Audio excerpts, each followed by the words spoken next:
Rule number one in Vietnam: never get drunk on rice wine.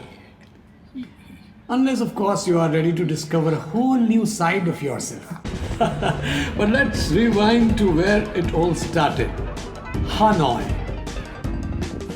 To feel Hanoi, don't start with a museum, start with chaos. And then calm. For me, Hanoi truly opened up at Hoàn Kiếm Lake. First stop, egg coffee. Creamy, warm, bold, like Vietnam in a cup. And then you just soak into the rhythm of life around the lake. It's where Hanoi breathes. And then came the tuk-tuk ride. Oh my God, every turn felt like a surprise party hosted by scooters. And the driver, a magician in motion, weaving through chaos with the calm of a monk. The lake itself, full of legends, if you are willing to look beyond the surface. Don't miss the red bridge, the ancient temple, and yes, the sacred tortoise. Come nightlife, the lake wears a different look altogether. Magical. Of course, a visit to Hanoi isn't complete without honoring Uncle Ho, a symbol of simplicity, courage, and sacrifice. Though in our case, we had to make a detour to buy a new outfit for my younger daughter. Turns out, sleeveless tops aren't ideal for legendary visits. The Temple of Literature, Vietnam's first university. Even the silence here speaks ancient wisdom. We followed it up with some must-see stops: the French charm of St. Joseph Cathedral, the grandeur of the City Hall, and of course, a corner near Legend Beer. We returned here in the evening just to feel the vibe. Buzzing streets, warm lights, endless stories.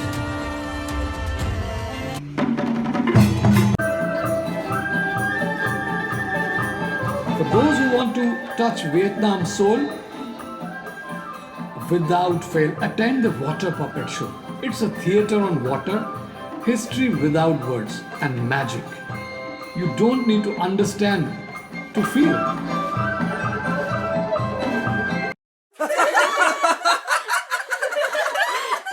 Now, here's a moment I didn't expect. In a typical Singbonga way, I had stumbled into a laughter club. Every kind of laugh you can imagine. High pitch, low pitch. Can you mimic 5 different types of laugh? Let's try. I couldn't, but I tried.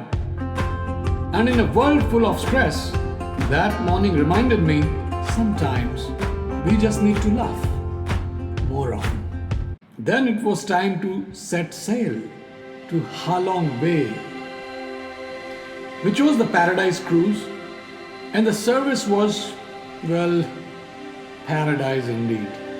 From the moment we stepped on deck, it felt like we had entered a floating dream. Our room opened directly onto the front deck, or what the sailors call the bow, I believe, offering an uninterrupted view of the jade waters and limestone islands.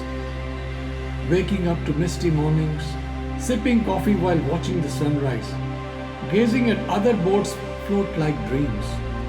Evenings over wine, night skies studded with cruise lights.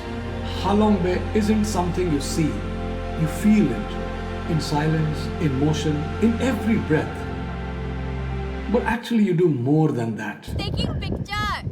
For us, well, we kayak as a family through waters calm and mysterious.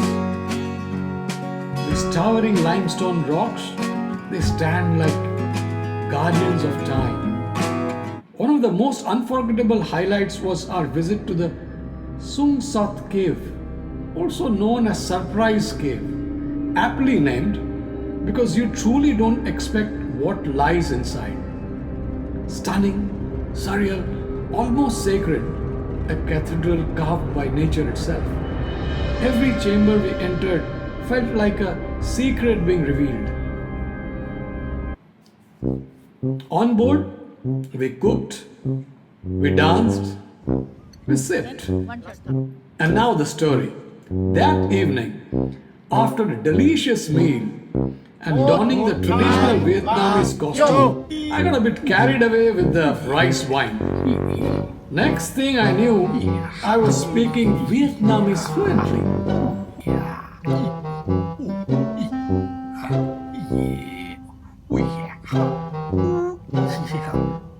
Or at least I thought I was. My family couldn't stop laughing. As our journey approached its end, I realized I wasn't just taking back snapshots of stunning landscapes.